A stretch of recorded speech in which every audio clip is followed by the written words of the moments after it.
தவறான ஒருங்கிணைப்பின் காரணமாக 2 KF-16 போர் விமானங்கள் பயிற்சி மேற்கொண்ட பகுதிக்கு வெளியே 8 குண்டுகளை வீசியதில் 29 பேர் காயமடைந்ததாக தென்கொரிய தற்காப்பு அமைச்சு தெரிவித்தது. போச்சனில் நிகழ்ந்த இந்த சம்பவத்தில் இன்று காலை வரை 15 பொதுமக்களில் 2 ராணுவ வீரர்களில் 14 பேரும் காயமடைந்ததாக தற்காப்பு அமைச்சின் அதிகாரியை மேற்கோள் காட்டி யோன்ஹேப் செய்தி நிறுவனம் தகவல் வெளியிட்டது.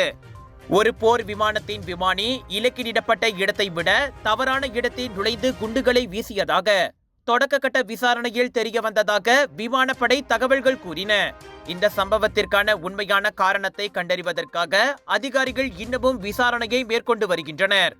எங்க வீட்ல எல்லாரும் தினமும் காலையில ரெயின் ஆயில் வெர்ஜின் கோகனட் ஆயில குடிக்கிறோம். நீங்களும் தினமும் ரெயின் ஆயில் வெர்ஜின் கோகனட் ஆயில குடிங்க.